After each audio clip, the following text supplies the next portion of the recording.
आज हम जिस फिल्म को देखने वाले हैं उसकी कहानी एक सच्ची घटना पर आधारित है जो घटी थी 2007 अफगानिस्तान में। दिखने में तो ये फिल्म किसी एक्शन मूवी जैसी लगती है, लेकिन इसमें दिखाया गया है कि इंटेलिजेंस सर्विस के लिए काम करने वाले कुछ ऑफिसर अपने देश के लोगों की जान बचाने के लिए अपनी जिंदगी की परवाह न करते हुए किसी भी हद तक जा सकते हैं। फिल्म का नाम और बाकी डिटेल्स आपको डिस्क्रिप्शन बॉक्स में मिल जाएगा। So without wasting any time फटाफट शुरू करते हैं इसका एक्सप्लेनेशन।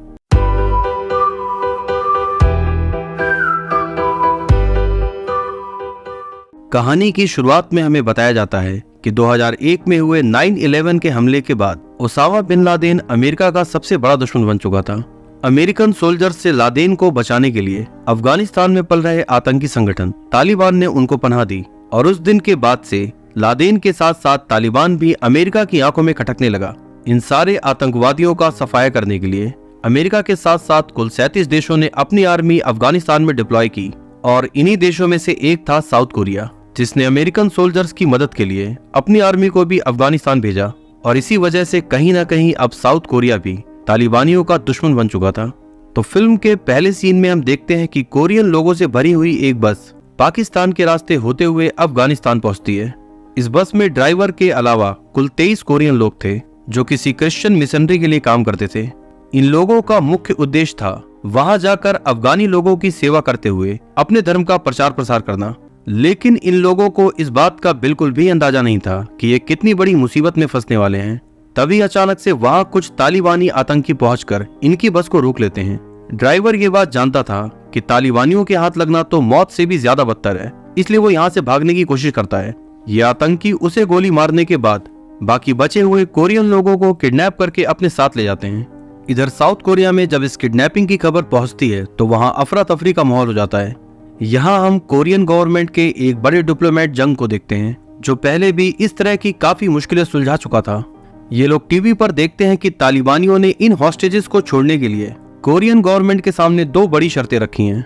पहली शर्त यह है कि इन 23 कोरियंस के बदले अफगानिस्तान को तालिबान के 23 बड़े आतंकवादियों को छोड़ना होगा, और दूसरी शर्त यह है कि कोरियन गवर्नमेंट को जल्द से जल्द अपनी आर्मी अफगानिस्तान से हटानी होगी। वहीं इस बढ़ते टेंशन के बीच कोरिया की इंटेलिजेंस एजेंसी भी इस समस्या को सुलझाने में लगी थी। इसके लिए वो पाकिस्तान की जेल में बंद अपने एक पुराने इंटेलिजेंस ऑफिसर पार्क को जेल से बाहर निकलवाते हैं। पार्क ने अपनी जिंदगी का काफी सारा समय पाकिस्तान और अफगानिस्तान के इन्हीं हिस्सों में बिताया था, इसलिए इंटेलिजेंस टीम को लगता है कि इस समस्या को सुलझाने में पार्क उनके काफी काम आ सकता है। जेल से निकलने के बाद पार्क अपने सीनियर से काफी नाराज था, क्योंकि ये लोग चाहते तो उसे पहले भी यहाँ से निकाल सकते थे, लेकिन उन्होंने ऐसा नहीं किया। जब पार्क को पता चलता है कि उसे जेल से निकालने के पीछे कोरियन गवर्नमेंट का एक खास मकसद है, तो वो बिना कुछ सुने ही इस काम को करने से मना कर देता है। लेकिन जब उसे ये पूरी घटना मालूम पड़ती है तो वो इनकी मदद करने के लिए तैयार हो जाता है, क्योंकि पार्क ये बात जानता था कि इस बार मुकाबला तालिबानियों से है, इसलिए ये सब कुछ इतना आसान नहीं जाने वाला। इधर जंग भी अपने सीनियर ऑफिसर के साथ अफगानिस्तान के लिए निकल चुका था।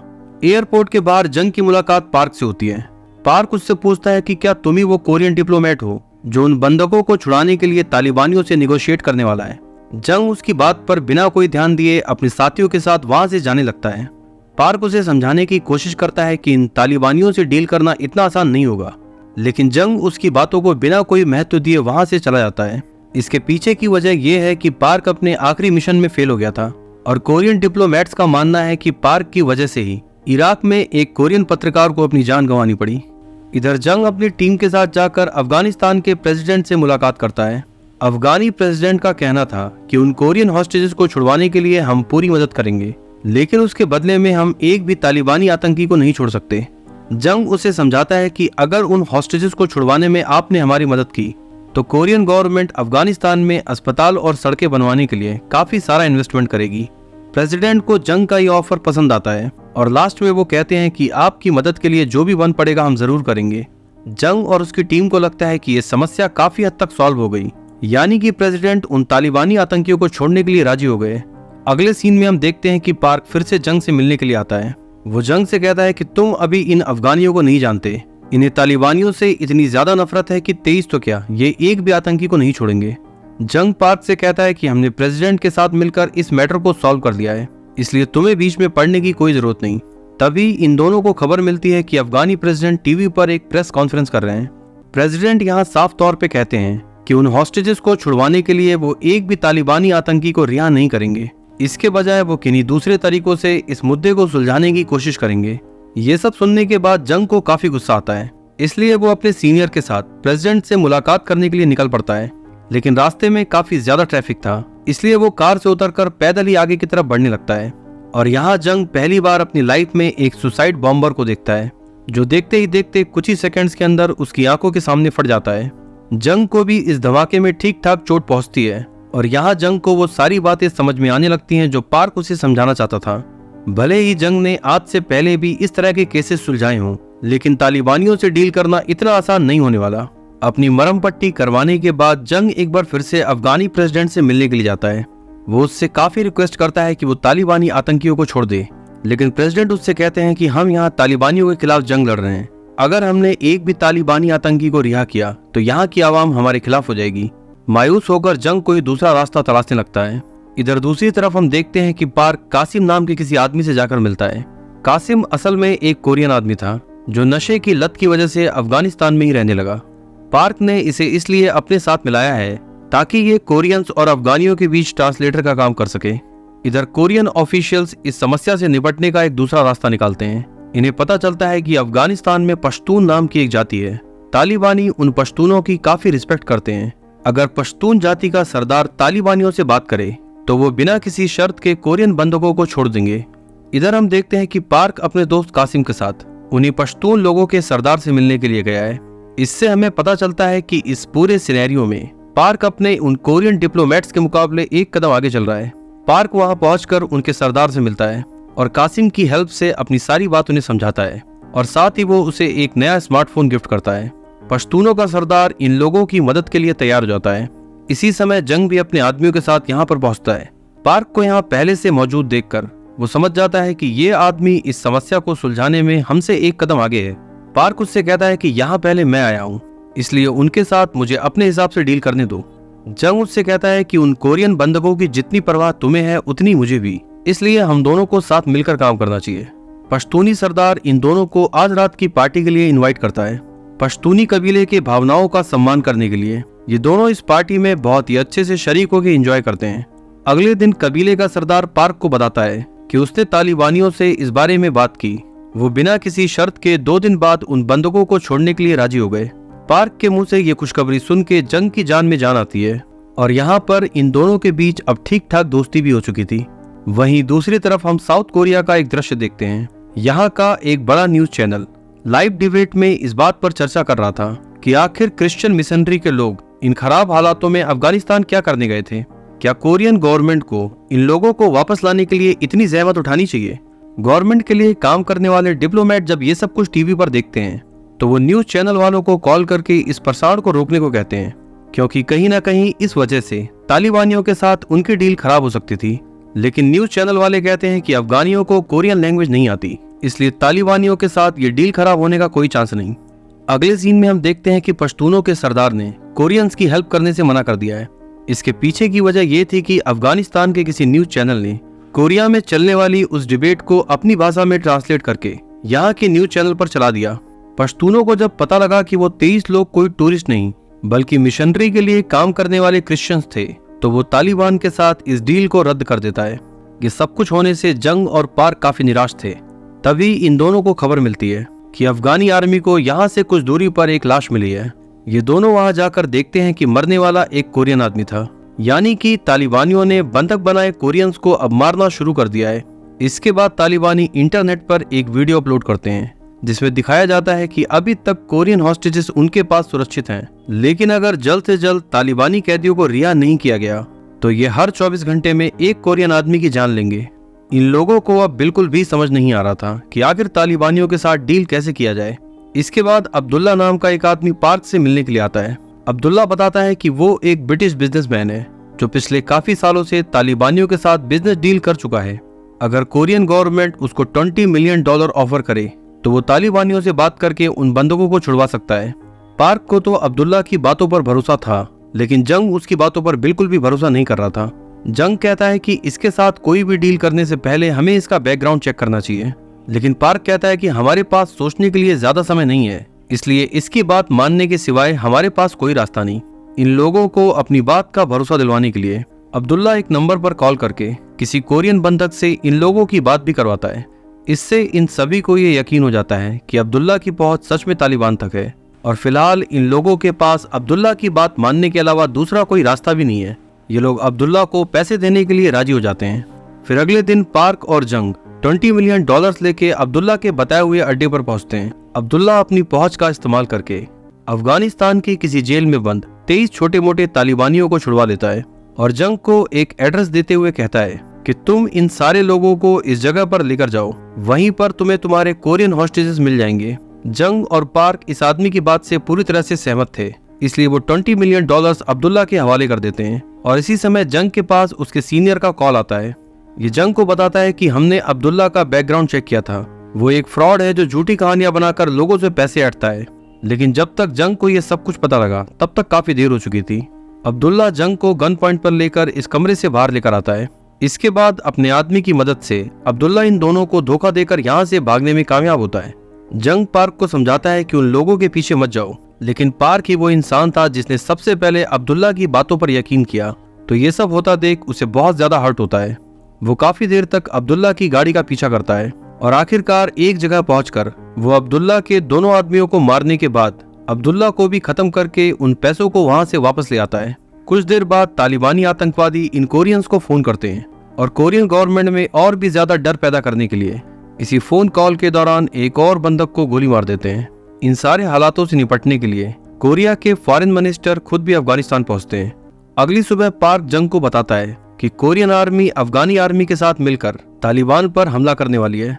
पार्क अपने सीनियर्स को जाके समझाता है कि हमें ऐसा नहीं करना चाहिए, अगर हमने ऐसा किया तो तालिबान इससे काफी भड़क जाएगा और जिंदा बचे सारे बंदूकों को मार देगा।